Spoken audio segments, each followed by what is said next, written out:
Hello, friends, family, and members of the Church of Jesus Christ of Latter-day Saints. Welcome back, or welcome for the first time. This is Marlene from Building Zion, and today I have the follow-up video to the last one I posted a couple weeks ago, the Chastening of the Daughters of Zion. We are going to be looking at the redemption of the Daughters of Zion today. If you have not yet seen the last video, as this is kind of a part 2, please go back and watch that one first so you get the full scope of Isaiah's revelation. In the last video, I referenced the revelations Isaiah gave in Isaiah 3, and that Nephi then recorded in 2 Nephi 13. In this video, I will be talking about the redemption, which is recorded in Isaiah 4 and 2 Nephi 14. So, as I worked on this paper, it quickly ballooned. My original intent was just to do one paper on both the chastening and the redemption.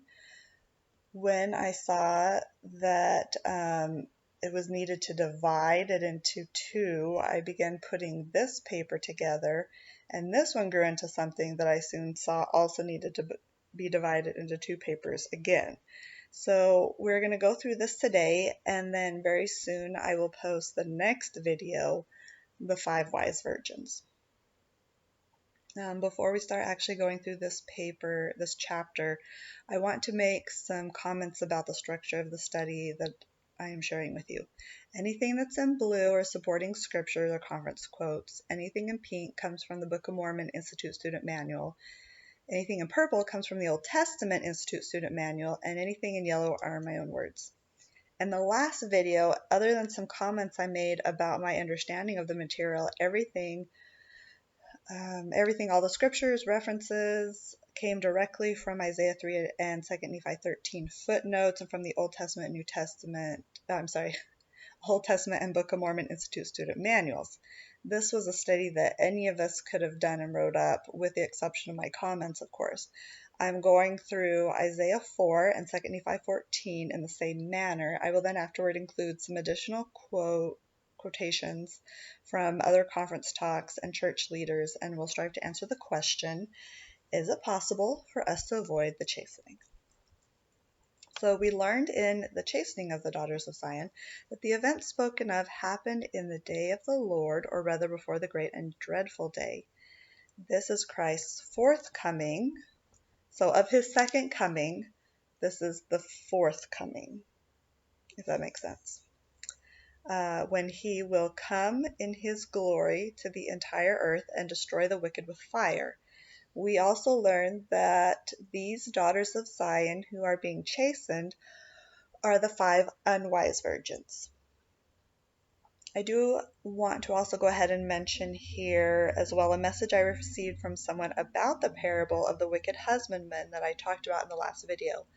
The verses he asked about were in Matthew 21 verses 34 through 36, which read, "And when the time of the fruit drew near, he sent his servants the prophets to the husbandmen, that they might receive the fruit thereof.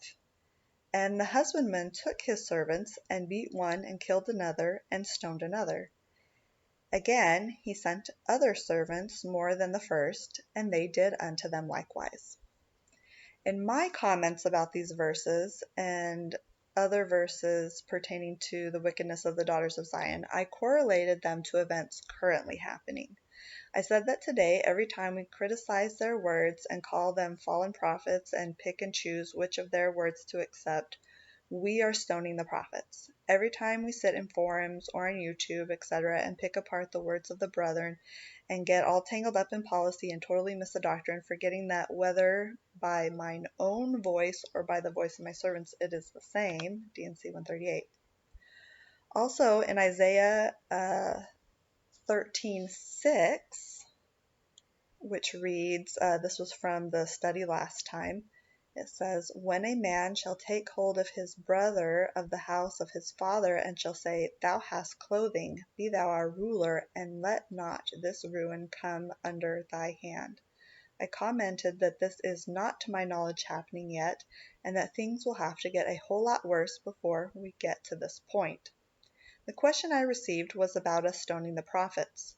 I was asked do you not suppose that us stoning the prophets could be literal and not just figurative? The answer I would have to give to that is absolutely. And we know this because of scriptures such as Revelation 11, verses 7 and then 9 through 10. And when they shall have finished their testimony, the beast that ascendeth out of the bottomless pit shall make war against them, and shall overcome them and kill them. And they of the people and kindreds and tongues and nations shall see their dead bodies 3 days and a half, and shall not suffer their dead bodies to put in graves. And they that dwell upon the earth shall rejoice over them, and make merry, and shall send gifts one to another, because these 2 prophets tormented them that dwell on the earth. Things are without a doubt going to get much, much worse before the great and dreadful day. Much, much, much worse. And the things in these scriptures will be fulfilled literally. My purpose in the last paper, The Chastening of the Daughters of Zion, was to illustrate how it is that we are seeing, as President Nelson stated, the winding up events of the second coming. This came from a talk, a plea to my sisters in conference October 2015. He also said in that talk, I would not be surprised if, when the veil is lifted in the next life, we learn that you actually pled with your Heavenly Father to be reserved for now. He went on to say, I would not be surprised to learn that premortally you love the Lord so much that you promise to defend His name and gospel during this world's tumultuous winding up scenes. All right, so, and that part, came from a BYU devotional in 2017 called The Love and Laws of God. So now, without further ado, the redemption of the daughters of Zion. And mostly coming from 2 Nephi 14, but also Isaiah 4. All right, so the Book of Mormon student manual automatically points out and says, the millennial day will bring the redemption of Zion and the cleansing of her daughters. So verse 1, and in that day 7 women shall take hold of one man, saying, we will eat our own bread and wear our own apparel. Only let us be called by thy name, to take away our reproach. The topical guide for and says scarcity of men because of wars. In the Merriam-Webster dictionary, reproach is defined as an expression of rebuke or disapproval. The act or action of reproaching or disapproving was beyond reproach. A cause for occasion of blame, discredit or disgrace. Discredit, disgrace. I just repeated it again. Okay, back to the Book of Mormon student manual. A great number of the men will be killed in battle or taken captive, leaving the women with the destitution of being both widows and childless. My words. So in examining this verse, taking away their reproach means that these women will be asking the men to take away the disgrace they have at not being married, whether it is due to the having never been married or because their husband died in war or by some other means, and not having children. In our modern day culture, a woman not having a husband is not disgraceful, but actually something to be seen as honorable and liberating. The same can be said for not having children. To a feminist, the belief that having children only holds you back from fulfilling your quote-unquote full potential derives their own desire to forego getting married and or having children. Sorry, that should have said drives their own desire, not derives. Why then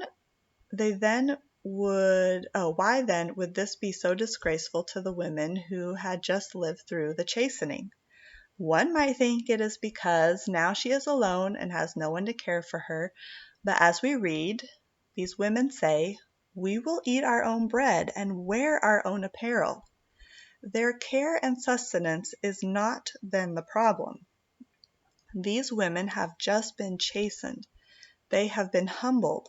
They have repented of the false traditions wrapped up in feminism and the world's/Satan's plan for the family of God, and are now ready to live according to God's plan for the children of God. And what is that plan? It is the very plan that we will be living in the New Jerusalem, Zion. To review this plan, let's go over to the Family, A Proclamation to the World, given in 1995. It says, "We, the First Presidency and the Council of the 12 Apostles of the Church of Jesus Christ of Latter-day Saints, solemnly proclaim that marriage between a man and a woman is ordained of God, and that the family is central to the Creator's plan for the eternal destiny of His children." So immediately we see that marriage is between a man and a woman, is ordained by God, and that the family is central to the Creator's plan for the eternal destiny of His children. That does not mean that marriage between a woman and a woman, or a man and a man, or remaining single by choice is acceptable to qualify for the Creator's plan and the eternal destiny of His children. Those who build up and live in New Jerusalem will be those who are fulfilling the Creator's plan. So this means that yes, the law of polygamy will be reinstated as a law that we are living as living people. I want to note here that the law never went away. We still live the law of polygamy. How many men being married in the temple and losing their wife to death later remarried in the temple? President Nelson did just this along with countless other men. They are currently in a polygamous marriage, but because of the law of the land, we cannot be married to more than one person in life, but can in death. And why does polygamy exist in the first place? Is it just so that women can be married? So that all the women can be married? If we look in Jacob chapter 2, verses 27 and 30. "Wherefore, my brethren, hear me, and hearken to the word of the Lord. For there shall not be any man among you, save it be one wife, and concubines he shall have none." Then in verse 30 it says, "For if I will, saith the Lord, if I will raise up seed unto me, I will command my people, otherwise they shall hearken unto these things." So in other words, if he is to raise up seed unto him, then he will command them otherwise. So the law of polygamy is for bringing God's children to earth and raising them in the covenant. In the Old Testament student manual, it says in regards to verse 1, verse 1 of chapter 4 seems to continue the thought of chapter 3 rather than to begin a new thought. This phrase suggests that the condition mentioned in verse 1 is caused by the scarcity of men, a result of the devastation of war mentioned in Isaiah 3:25-26. The conditions under which these women would accept this marriage, eat our own bread and wear our own apparel, are contrary to the Lord's order of marriage. To be unmarried and childless in ancient Israel was a disgrace. So terrible would conditions in those times be that women would offer to share a husband with others and accept no marital support from him if they could claim they were married to him. So why would the women eating their own bread and wearing their own apparel be contrary to the Lord's order of marriage? If we look at Exodus 21:10, "If he take him another wife, her food, her raiment, and her duty of marriage shall not diminish." The footnote for she shall not diminish is marital rights. If we go back to a family, the proclamation to the world, it lays out the rights of children, men, and women. So children are entitled to a birth within the bonds of matrimony and to be reared by a father and a mother who honor marital vows with complete fidelity. By divine design, fathers, these are their rights. Fathers are to preside over their families in love and righteousness, and are responsible to provide the necessities of life and protection for their families. Mothers are primarily responsible for the nurture of their children. In these sacred responsibilities, fathers and mothers are obligated to help one another as equal partners. So men have the right to preside over the family, provide their families food and clothing, and their protection. Women have the right to nurture their children. Together they have the right to help one another as equal partners. So when these 7 women say to one man that they will provide for their own bread and raiment, suggests 2 things. 1, that the men do not have the capability to provide for 7 women, and 2, that the women are so desperate to live the law of God that they will, at least for a time, take on the responsibility themselves. Okay, going on to verse 2 of 2 Nephi 14. In that day shall the branch of the Lord be beautiful and glorious, the fruit of the earth excellent and comely to them that are escaped of Israel. Why is it that in that day the branch of the Lord will be beautiful and glorious, and the fruit of the earth excellent and comely? Let's go again to the family of proclamation to the world. We warn that individuals who violate covenants of chastity, who abuse spouse or offspring, or who fail to fulfill family responsibilities will one day stand accountable before God Father.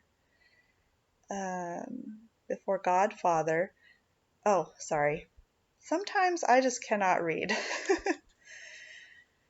Will one day stand accountable before God. Further, we warn that the disintegration of the family will bring upon individuals, communities, and nations the calamities foretold by ancient and modern prophets. My words. This was the root cause for all the calamities, wars, chastening that was previously mentioned in 2 Nephi 13. The violating of covenants, abuse of spouse and offspring, failing to fulfill family responsibilities, and the disintegration of the family. When the daughters of Zion are willing to give up all else and pay every price to live up to their temple covenants and fulfill the Savior's plan for the family, thus redeeming Israel, the branch of the Lord will then be beautiful and glorious, and the fruit of the earth will be excellent and comely. Okay, so then in the New Testament, this is the Book of Mormon Student Manual.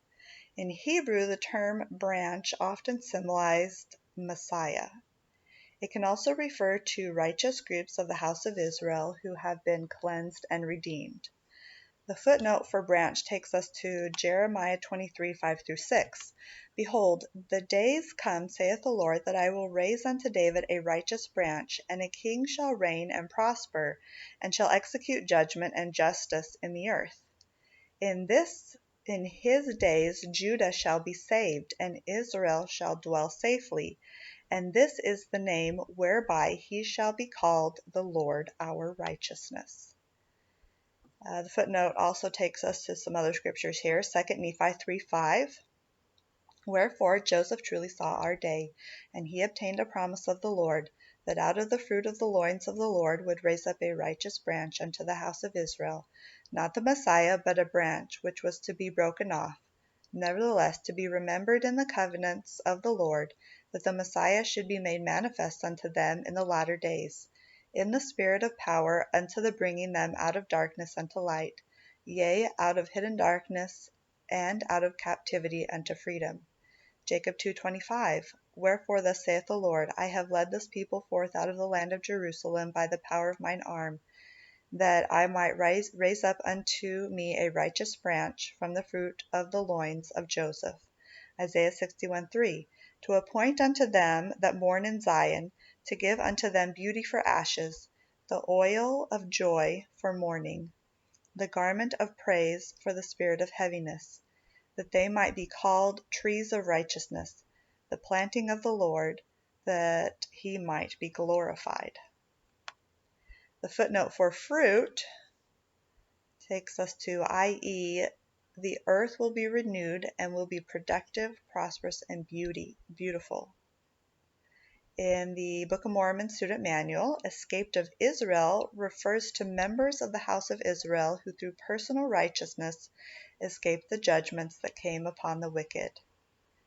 The footnote for escaped is Isaiah 10:20, and it shall come to pass in that day that the remnant of Israel and such as are escaped of the house of Israel shall no more again stay upon him that smote him, but shall stay upon the Lord, the Holy One of Israel, in truth. And Doctrine and Covenants 133:11-13. Watch therefore, for ye know neither the day nor the hour. Let them therefore who are among the Gentiles flee unto Zion, and let them who be of Judah flee unto Jerusalem, unto the mountains of the Lord's house. So now you might have asked the question at this point, as I had a question, how is it that the daughters of Zion, who have just been through a great chastening, be escaped of Israel through personal righteousness? Through personal righteousness, escaping the judgments that will come upon the wicked. There we go. First of all, we need to identify that judgments are not the same as being chastised. The daughters just went through great chastisements. What then are the judgments? This takes us to 2 Nephi 14, verse 3. And it shall come to pass, they that are left in Zion and remain in Jerusalem shall be called holy, every one that is written among the living in Jerusalem. The footnote for left says restoration of Zion, and takes us to Matthew 13:41-43.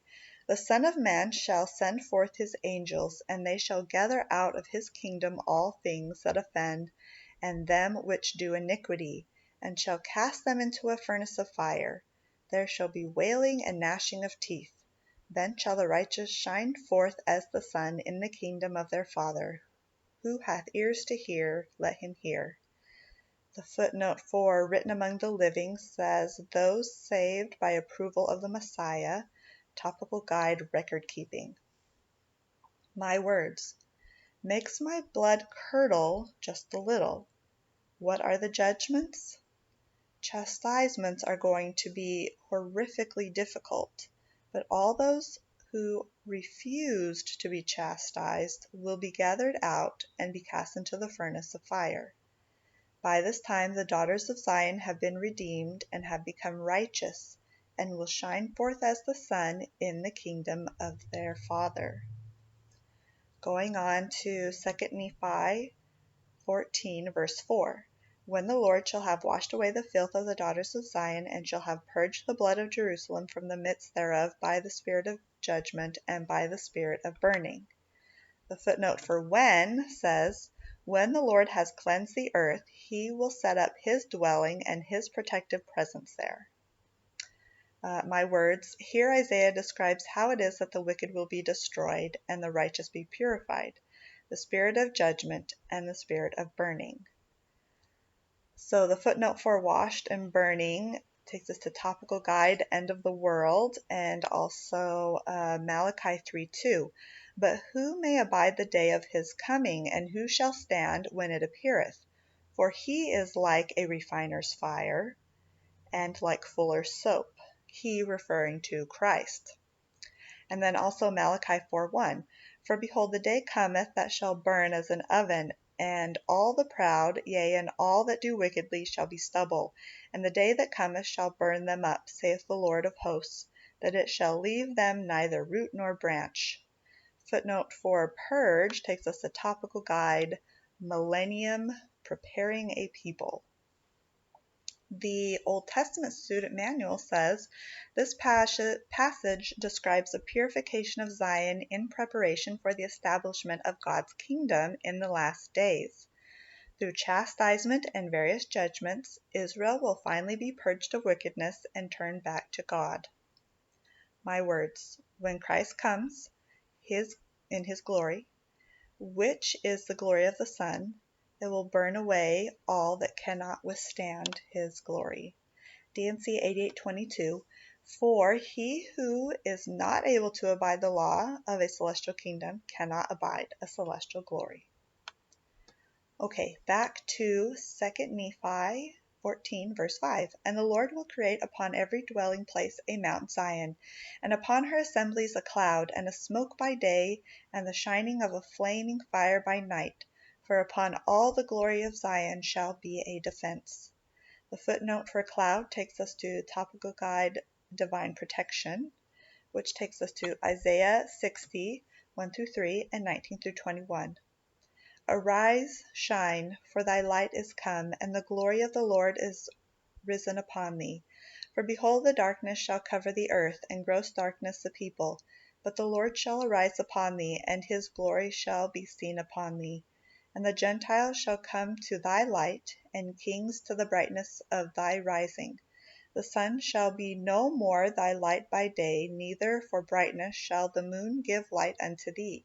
But the Lord shall be unto thee an everlasting light, and thy God thy glory.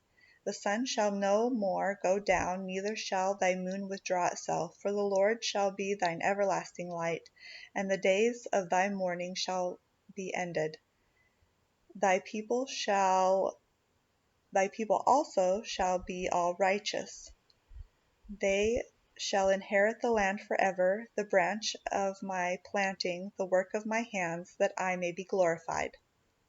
And then Deuteronomy 1:33, who went in the way before you to search you out a place to pitch your tents in fire by night, to show you by what way ye shall go, and in a cloud by day. The footnote for fire takes us to presence of God.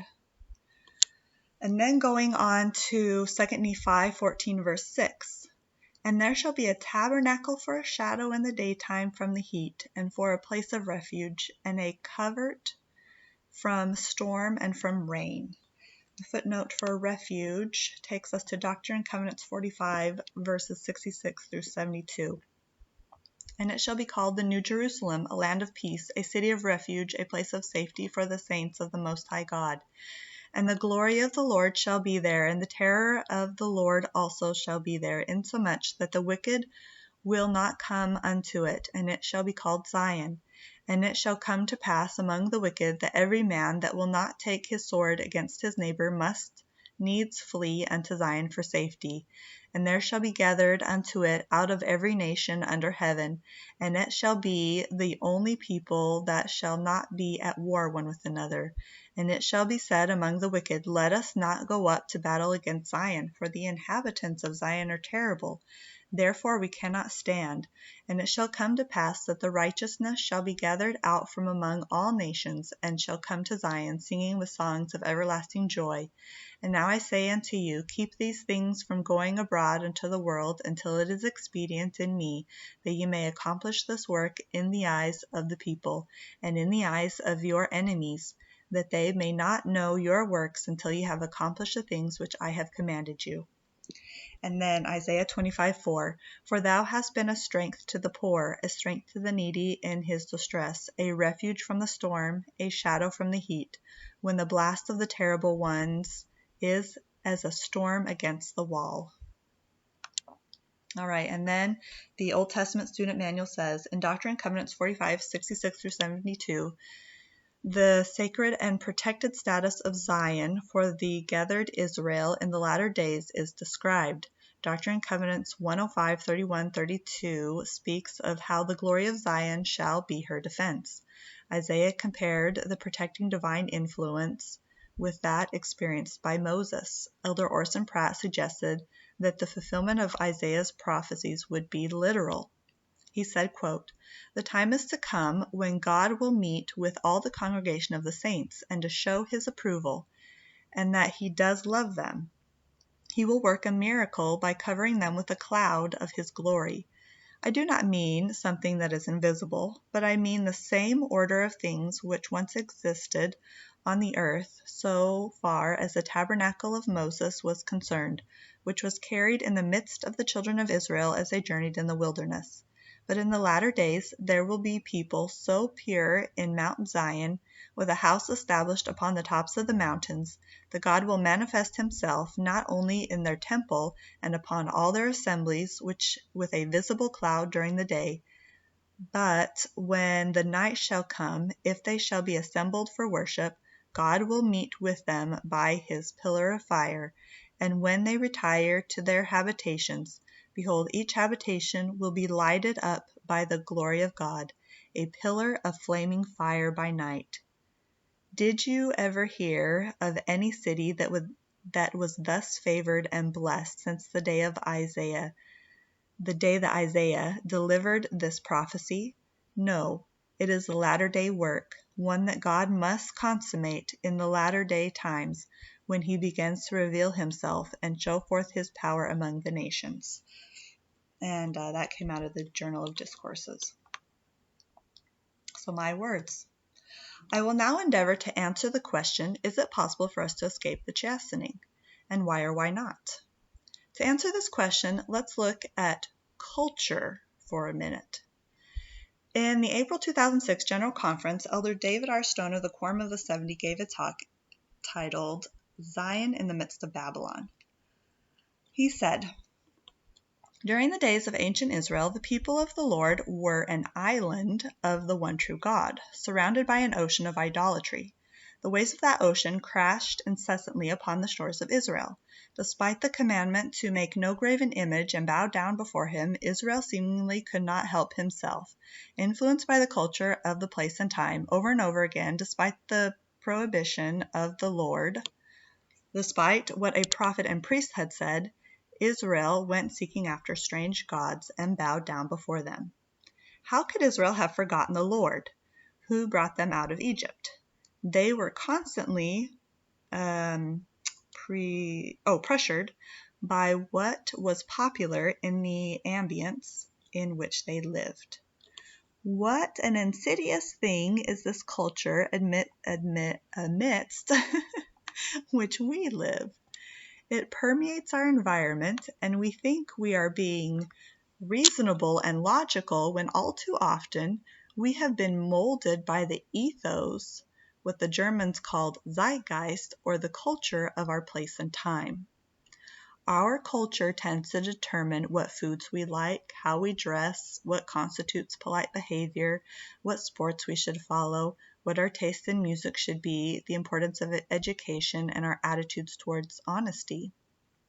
It also influences men as to the importance of recreation or religion, influences women about the priority of career or childbearing, and has a powerful effect on how we approach procreation and moral issues.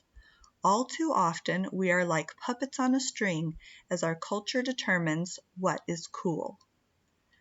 There is, of course, a zeitgeist to which we should pay attention, and that is the ethos of the Lord, the culture of the people of God. As Peter states, "But ye are a chosen generation, a royal priesthood, an holy nation, a peculiar people, that ye should shew forth the praises of him who hath called you out of darkness into his marvelous light." Seduced by our culture, we often hardly recognize our idolatry, as our strings are pulled by that which is popular in the Babylonian world. We do not need to adopt the standards, the mores, and the morals of Babylon. We can create Zion in the midst of Babylon. We can have our own standards for music and literature and dance and film and language. We can have our own standards for dress and deportment, for politeness and respect. We can live in accordance with the Lord's moral laws. We can limit how much of Babylon we allow into our homes by the media of communication. We can live as a Zion people, if we wish to. Will it be hard? Of course it will, for the waves of Babylonian culture crash incessantly against our shores. Will it take courage? Of course it will. Make no mistake about it. Much of Babylon, if not most of it, is evil, and we will not have the pricking of our thumbs to warn us. But wave after wave is coming, crashing against our shores. Will it be Zion, or will it be Babylon? If Babylon is the city of the world, Zion is the city of God. The Lord has said of Zion, Zion cannot be built up unless it is by the principles of the law of the celestial kingdom. And for this is Zion, the pure in heart. My words. The crashing waves of Babylon that we allow into our lives, our homes, and our minds and spirits interfere with our ability to use our gifts to allay contention and promote righteousness with our love of God, to nurture others and to lift them higher toward the love and purity that will qualify us to live together in Zion. We may have been blessed with these gifts, but if we let Babylon in, we will not be able to use those gifts to build Zion. So let's take a minute to review the ways in which the culture of Babylon exists today in our society according to 2 Nephi 13. There is a spiritual famine among them. They allow children to rule over them. They do not lift each other, but oppress each other. Children behave proudly against the ancient. Their tongues and their doings are against the Lord. They participate in, promote, and support the sin of Sodom and Gomorrah, homosexuality. They have become desensitized to evil. Children oppress them, and women rule over them. They participate in and or support abortion. They have embezzled gain of the poor. They stone the prophets. They build churches up unto themselves. They beat the people to pieces and grind the faces of the poor. If this is the world we live in, then these are the ways of Babylon that are crashing in on us. How have we let Babylon in, affecting our homes, our families, our lifestyles, our beliefs, our behaviors, our thoughts, and spirits? Let's go back to Isaiah 3 and 2 Nephi 13 to review. In addition to the characteristics of the world and Babylon listed above, we are vain. We walk after other gods, having not light. We walk in pride of our own ways. We walk after flesh and our own ungodly lusts. We walk not in the ways of the Father and hearken not to his counsel. We scorn others. We have carnal minds. We are overly concerned with fashion and material things. We dress immodestly. This is us, sisters.